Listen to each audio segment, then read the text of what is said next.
tinsiba tatingacoma ukuthi qomo falasha MC kwajo Kyaburashini Eculaza online namhlanje ke sinikhanhla ke sihleli ke nendodakazi eqhawe yakhumbula amathiwa Shefeza current ubona izintombi zamazalancane mahlabelova maqedwa adlule kanjalo uphuthe lenzeka mhlaba usujero baqwele imali mahala iphepha ngahlaba kabili simqede ngokuphutha umfoloko hleli ke lana ke angazi noma ngizothi umzukulu kaMholo umholo vele umkhulu wakho umholo mkhulu uyaphila dadewethu ngiyaphila njani usithini Thembile Thembile masiliphelele elinye Ngisenhlanhla kodwa yilelo bangibiza ngalo hayi ekhaya so nje kudumelele lasithe bingelela ngithanda ukubingelela kubo bonke nje abantu eNingizimu Afrika la kufinyelela khona i-product yethu ngithi usithelo walithuli ndodakazi yaBhekumuzi yazi ukuthi yafana nobaba wakho ikhona insebo kababa wakho ngathi vele uthi nje angisize nakumlayezo wami ephutho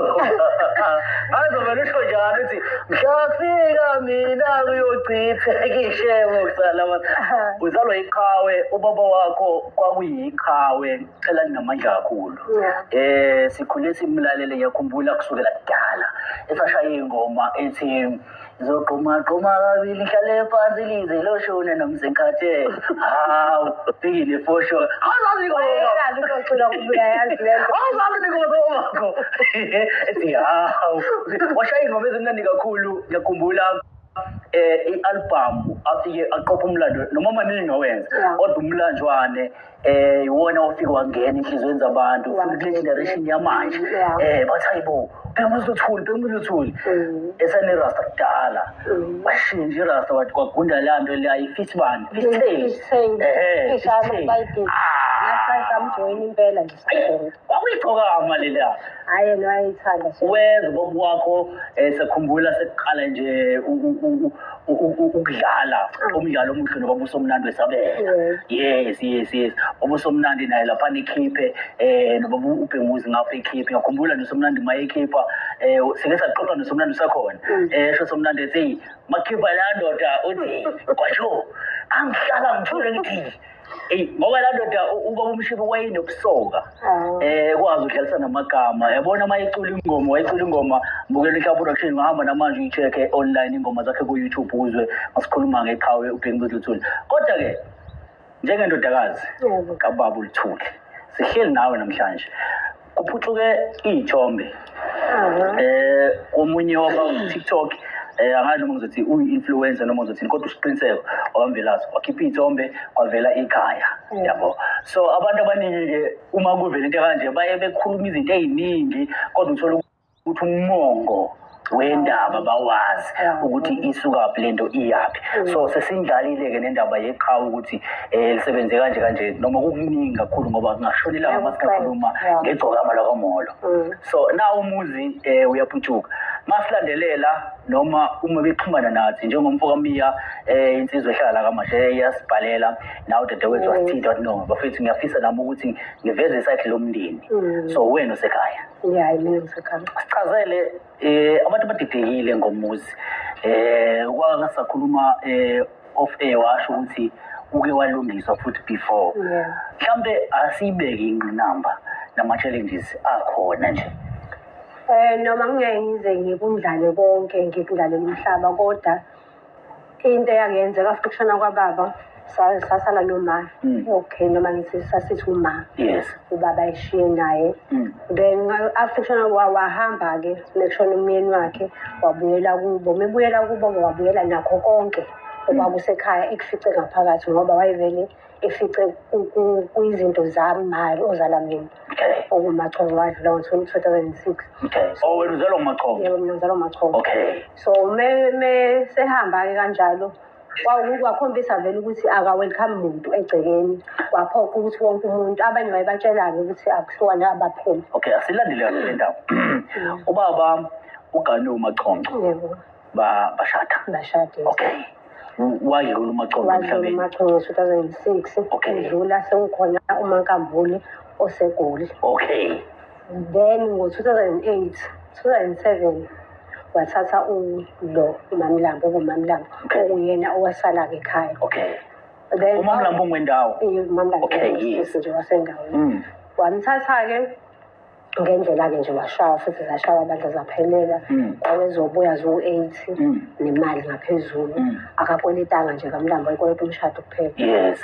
So yena-ke lo sisi wakhona wathatha izinto okwakuthatheka wakuthatha waya nakho kubo okwakuthengiseka like imfuyo sedlule ubaba uBhengusi. sedlule ubaba wakuthengiseka wakuthengisa kuyimfuyo izinto ezinye zasendlini wathatha nje konke. Mind you lapho izinto ayifice vele zikhona ziphempwe iLomacholo.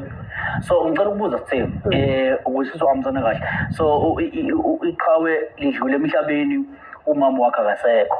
Usethatha omunye umama kunomunye futhi osegula ngithi uMakambulo segula ndiyena uMamlambo khona la endaweni. So wena ususele egcekeni ngifuna ukucheck ukuthi egcekeni ubusuzele nobani futhi benibangaki uma wakho. Umasa siba u2 futhi wami umthoko washona 2003 2003 waduma nje nakho ukudlula kwakhe. So kwakuyimina naye kodwa sikhona abanye nengane zababomdala ezo2 ube umunye ubhuti wami uSmall ube nalaba babesize emfuyweni ababebheka imfuyo nengane yamalume wami ehlala ekhaya ku-antwayo uma wami lo sesadlula. So sikhona nje sibaningi ekhaya. Wabatshela-ke laba abanye ukuthi acela bamhambele kanjani. Kusho umama lo besekhona. Nje wakhuluma amagama abuhlungu agcina ukuthi wonke umuntu sekubuhlungu wahamba kwahlukana-ke ngendlela. Kwayimina-ke ngisalayo ngoba nami ngiqoqa ngokuthi la kowamama indawo. Ngasala-ke sibambana-ke nje kubanjelwe ngezihluthu even namanje akukho right. To the point ukuthi even namanje ngifikile ekhaya ukwenza sure ukuthi uyafika. Recently ufika wazothatha ithanki ebese lisela uJojo wamanzi obususele wodwa wawuthatha wahamba wathi wayintshontsho ngendoda yakhe. So umama ubaba wayekade engamakhelile owakhumuzi umamlambo. Yes. Yebo wayengamakhelile umuzi wayela egcekeni naye owamakhela ingekho wamakhela uround esathe uzomakhela ngoba omkhulu bambonisa ethi ufuna ukuganwa bambonisa ukuthi ungathathi umuntu umfake emzini womunye and sekhona ingane ekhulile. So uma ukuthi uyamthatha mthathe umakhele kwenye indawo wathembisa ukuthi awuzomakhela but njengamanje uzomthatha amakhela uround wakhe wakhiwa kuround wakhe ubesebenzisa wona but still washaqa zonke izinto ayificele lapha waze wakhipha ngisho abantu abaficele egcekeni like baxosha wabaxosha nje lokho ngakusho ngoba wabatshela abanye babo yimi phela wayihluleka noma kumele wayengakhipha amazwi ukuthi angihambe but izenzo zakhe zayikhombisa ukuthi kumele ngabe ngiyahamba. Into edida ukuthi kwakumele ukuthi kuhanjwe bese kuba njani ngoba still naye usithethe sambili waphinda naye wasilandela futhi wahamba. So ingakho-ke sesibona umuzi kwangazi ukuthi awusana wemuntu ukhona wena egcekeni njengengane entombazane. Njengengane entombazane awusebenzi futhi so angikwazi ukumela izinto ekumele ukuthi ngimele lapho ubheke umuzi ongasenalutho kumele ukuthi uqale phansi kwa so akukho lula vele isimeni sikanjalo. So futhi ngamanye amazwi masikhuluma ngomuntu ozayo lemshadweni kaba kuMayilandoni wena. So abafowethu ngoba khona abafethu esibaziyo somthinta nje uMayilanduna la siyabazi baningi bakhona nabanye.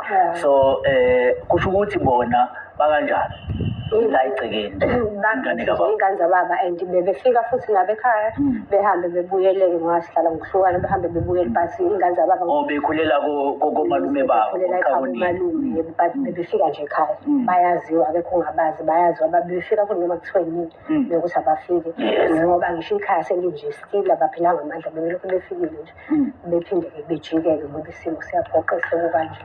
Sake sathi masikhuluma of air wakuveza ukuthi umasipala wakaMaphumulo kukhona wakwenza ngekhaya ukuleka futhi uthi udlule khona then usho ukuthi emva ukuthi isimo sesilungile kwaphinde kwahamba kanjani. Emva kwalokho angisho njengoba ngingasho ukuthi umali omncane wahamba wabuyela kubo then wathi umasipala futhi usubona isimo ukuthi sekuyamosha kwakufangcono kwakuthi kwakusamoshakala esimeni esisangconywana so bangenelela bafaka itshe ethuneni lababa bakhipha nemali wathenga-ke wakhuluma nomama-ke phela uyena bazi ukuthi umama wasekhaya wabuya-ke sibuye ekhaya kubo ngaleso sikhathi. Wathi kozolunye isikhashanyana waphinda futhi wadla leyo mali wathatha kwampahla ayithengile ngalesi sikhathi kuzofika abantu wahamba nazo futhi. Wabuya ngoba kuzolungiswa. Yebo. Kwalungiswa.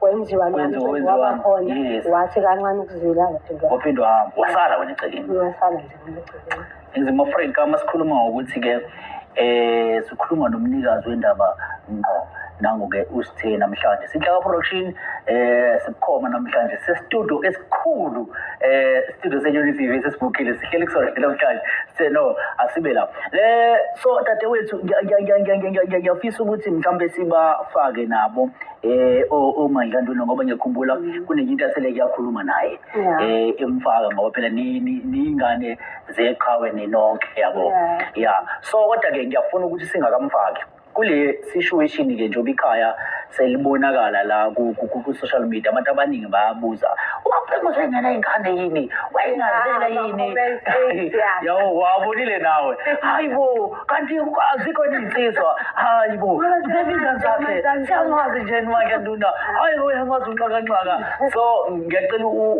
ingane kababa eyikhona ozaziyo ngoba phela kwakuyinsizwa le hayicoka so nibangaki siba 8.